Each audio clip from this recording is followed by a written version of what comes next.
Bonjour et bienvenue sur le pack Bien-être. Aujourd'hui, nous allons parler de la respiration. La dernière fois déjà, on parlait de la mise en mouvement du corps pour diminuer la charge mentale des enfants et pouvoir les apaiser émotionnellement. Je voudrais qu'on voit un petit peu le rôle de la respiration et puis comment aider son enfant finalement à mieux respirer pour qu'il puisse s'apaiser en fait émotionnellement. Je ne sais pas si vous avez remarqué, mais au-delà de l'autisme, souvent, quand on est très en colère ou quand on est très ému, très émotionné, on va dire, ou qu'on a peur ou qu'on est triste, on a tendance à bloquer notre respiration. C'est-à-dire que, et finalement, le seul moyen qu'a notre corps pour réguler tout ça, c'est à un moment donné de passer par les pleurs.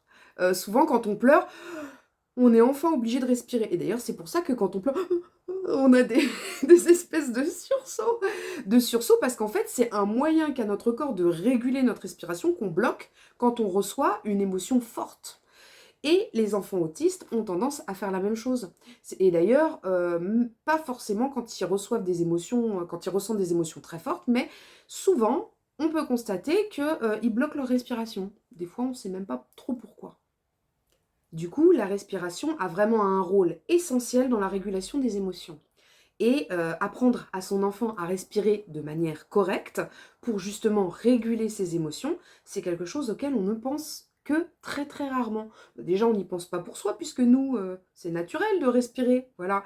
Là où pour l'enfant, lui, il n'a même pas forcément conscience qu'il respire.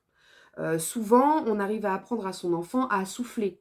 Euh, on voit des enfants qui, quand on essaie de les réguler émotionnellement, ils font limite, c'est un coup à ce qu'ils s'hyperventilent en plus. Mais l'inspiration, c'est vraiment quelque chose de compliqué. Souffler, c'est facile parce que s'ils font, ne serait-ce que sur leurs mains, ils peuvent sentir. Mais l'inspiration, c'est une autre histoire. Et pourtant, si on veut apprendre à un enfant à respirer, le plus important, déjà, c'est l'inspiration. L'expiration vient dans un second temps. Du coup, si vous voulez apprendre à votre enfant l'inspiration avant l'expiration, il y a des petites techniques qui existent, entre autres celle de la plume. Vous prenez une plume et en fait, vous le faites respirer par la plume. Donc il va voir la plume va se coller à son nez et quand il va souffler, la plume va s'envoler. Vous pouvez faire des petits jeux comme ça avec votre enfant, en espérant que ça l'amuse bien sûr, pour qu'il comprenne le système de inspiration, expiration. Une fois que votre enfant a compris ce système de inspiration et expiration, bon, vous enlevez la plume, hein, bien sûr, hein, ça c'est qu'une première petite étape, mais ensuite, utilisez le mimétisme, le fait qu'il puisse apprendre en vous regardant. Donc, à tout moment, même ne serait-ce que pour jouer, vous pouvez lui dire simplement « fais comme moi ». Et voilà, jouer avec votre enfant, éventuellement le renforcer, hein, si vous êtes en mode ABA, renforcement positif, hein, pour qu'il comprenne que c'est bien de vous imiter. Et ensuite, au moment où votre enfant est débordé, s'il bloque sa respiration, vous pouvez remettre en place ce process. Regarde, vous faites comme moi. Pour qu'il puisse progressivement apprendre à inspirer et à expirer quand il se sent un petit peu débordé émotionnellement.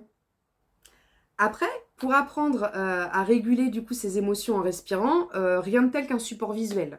Moi, j'utilise une application qui s'appelle Top Breath, je crois, qu'on peut télécharger, qui est gratuite et elle est géniale.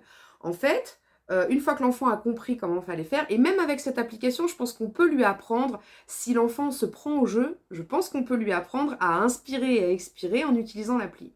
C'est simple, grosso modo, c'est fait pour vous remettre dans votre cohérence cardiaque.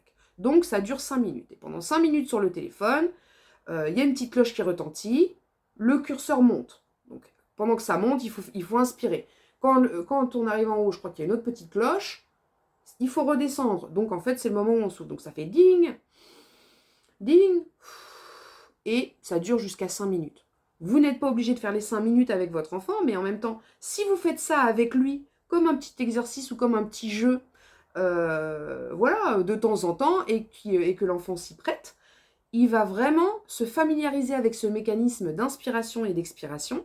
Et ensuite, les moments où il est surmené, vous pouvez très bien soit lui remontrer l'application avec le téléphone et le refaire avec lui, soit à un moment donné, vous aurez même plus besoin du téléphone, vous lui ferez juste...